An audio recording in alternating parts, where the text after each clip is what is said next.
My name's Glenn, and I am one of the software stewardship specialists here at eSPACE.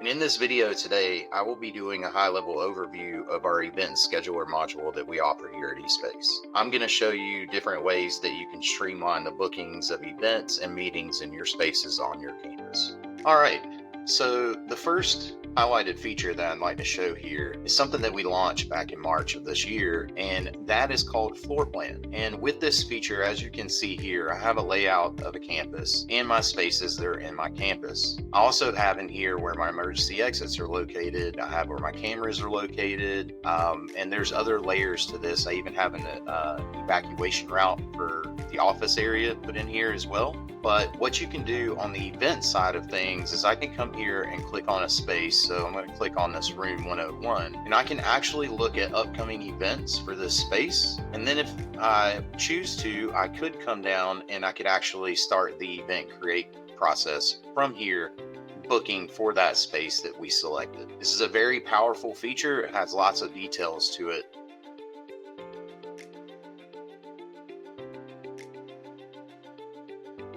This is where you can see where we have events that are awaiting approval, events that are in my drafts, and then it just kind of walks through all the stages of where the events are and what status they're in. Now, I did mention that you could book an event using the floor plan, but we have some other ways to do that as well. Here at eSPACE, we don't charge per user, so you can hand out user credentials to your internal staff so that they can request meetings and events in the spaces and go through an admin approval process. They don't have to have access to the entire system, just a credential that allows them to request events. What you can do is within here, we would come up to this quick event create. We will then give the event a name. You can put a description for the event. We're going to pick a start date, a start time and end time, and then down below you can see here I also have a buffer for setup and teardown. Now, you can also set up occurrences. Let's say that this is a reoccurring meeting that happens every Monday or the last Thursday of every month. You can do that. A lot of people also like this custom feature because then you can just grab dates that work for you and you can go as far out as you want. If you are multi-campus, you will see all your locations here. If you're still doing anything virtual, you could actually click this and add a virtual meeting link. That way people can attend virtually. And if this is an offsite, you can then put the location of where this event is going to be held. This is public option here is the ability for us to tie into your public facing calendar, meaning that once we make that handshake with your public facing calendar and the admin does the final approval for this event, it will automatically populate onto your website calendar. Categories are what we describe as ministries or meeting titles for your campus. So we will grab us one here, and then we'll say that we have 20 people, and then we'll go to the next part. On this part, this is what I refer to as the big three. I need to know what space you need. I need to know what resources like tables, chairs, podiums that are movable to your event. And I also need to know what services you may need provided for the event, which is anything with a heartbeat like childcare or communications. So we're going to come down here. We're going to grab us a couple of classrooms. These green check marks is absolutely what we want to see. So here at eSPACE, we have what's called real-time conflict detection, which eliminates double booking. If these spaces were not available, I would then go in and I would see that they have conflicts and I would not be able to select them. Resources are like tables and chairs. We're going to grab us some chairs here. And we're going to grab us a couple tables as well. And you can also inventory these so that you know what you have on hand. And then services are anything with a heartbeat related to your event, like childcare, food and bev, communications. We're going to grab communications here as an example, and then I'm going to go to submit event. And it's not going to let me, but there's a reason why, and so I'm going to save and add more details so that I can share that reason with you. So we refer to admins as kings and queens of the calendar, meaning that they have all the permissions to give everybody their status as far as how their event goes. What we also have are called sub-admins. So whoever is in charge of communications will receive a notification that somebody is requesting their service for this event, and then they can approve or deny if they can provide that service or not. Also, what communications can do is they can have these custom forms that you make in eSPACE. That way you can have questions answered prior to the event that communications person may need. Like, for example, here, will you need your event to be advertised to the public? Well, yes, I do. And do I want it bulletin only, website only, bulletin and website, or do we want it available on all three of our medias? That's what we'll select, and when we hit save, that will then say that the form is complete. That way we can continue on to submit event for approval. Now, we did grab these couple of tables here, and we can keep it real simple. We can say that we just want a table in each room because we had grabbed 2 rooms. And maybe we want to put some notes down here, saying something about how you want the tables to sit, or how you want the chairs to sit. Or you can also have what's called preset configurations for your spaces, which gives them something to choose from. I'm going to say I want this conference meeting set up.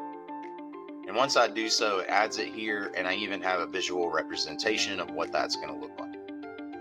Now, if you look at this up top, this is what we refer to as your event tool belt. This is where I can come and I can click on the occurrences here. I can say that, we're not going to be able to make it to this one, and I can cancel this one occurrence without messing with any of the other occurrences. Schedules is a really powerful tool. So let's say that you're having an all-day event on your campus. Instead of having to create several of the same event to take up your spaces, you can actually just create the one all-day event, and then you can go in and schedule what spaces you're going to be in at what time as you move around your campus. Now, when you have our work order and asset management module, which is a separate one, and I've done a video on this as well, what you can do from here is you can actually create a work ticket and send it as a setup to facilities. That way facilities knows that they have a setup for an event. And then you can also come in here and create work tickets and shut down spaces that are being worked in. That way they don't get booked for events. We do have billing and invoicing available here. We do have many different options for this and many different layers to how you can customize this on how you would want to charge if you are a campus that does any space rentals or anything like that. We also have a summary which can be downloaded or emailed. We have a conversation tab, which you're able to open up a conversation and talk to the person that submitted the event. Maybe you need more information from them, or you need to loop other team members in that are involved with the event. And then there's a history tab as well that will timestamp and date anything or any changes that are made within the event and who actually made those changes. Now, if you are doing outside rentals and allowing the public to request your space, or maybe you're not doing rentals, but you just are allowing them to request your space, the last way that there can be a request for an event is with our online forms. These are event request forms. You can have many of these. You can have them for weddings, for funerals, for bridal showers, all kinds of things like that that you may allow to be in your campus. And what you can do is you can create them, and once they're created, they'll actually give you a link that you can add to the website, or you can put the link in a QR code and people can scan it and pull it up that way. What you can have with this is you can have your logo up here, and then you can have required information for them to fill out. Now, there's some customization within these forms that you may want to add extra layers or take down some of the layers. Maybe you want to keep it very simple. You just want them to send in the request, but not give them the option to pick a space or a time. Really, just more or less they're wanting to use the facility and they need somebody to get a hold of. Now, like I said, there's more customization though, like I have here. How'd you learn about us? What will you be using the space for? And these are just special questions that I have in here. And then down below, you can have a link on any of your like rental agreement contracts or things that, liability forms that they need to read over and understand. And then you can even have a layer in there where they have to check the box that they have read and understand those before they move forward. So a lot of customization there. As far as your internal calendar, this is where I can come and I can look and see what events are booked, what status they're in. There's many different views to this calendar. We have a daily, weekly view. Agenda view is good if you want to print something. And then we also have the condensed view, which I personally like. It's just really clean to me. And we can hover over the events to look at details. We can also filter this calendar. That way, if we need to look for all events in a particular space or all events tied to a certain resource or service, maybe we want to look at only our public events. Maybe we want to look up an event by its name.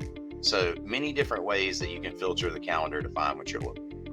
So what we also have here is we have a report section, and there's many different types of reports you can run: an event setup report, event list report, and there's even a report builder. That way you can customize this according to information that you want pulled out of the system, with custom dates and things like that.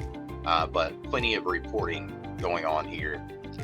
What you can do with these reports is, once you have them set up how you like them, you can actually save the report and then put it on an email frequency.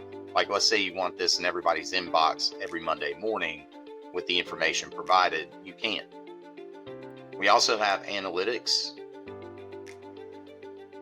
and you got to like numbers, especially if you don't have to do them yourself. So we will pull up last year, and this is going to tell me number of events, number of people, space, resource, and service utilization. This is going to tell me which spaces have been booked the most. This is going to tell me my busiest events. This is going to tell me my busiest times of the day. And then this is going to break it down per category of events. Now, like I said, this is pretty much a high-level overview. I hope that this was a good information video for y'all. And if you like what you saw and you would like to learn a little bit more, you can go to smartchurchsolutions.com and actually book a demo with me. I hope you have a great day. Bye.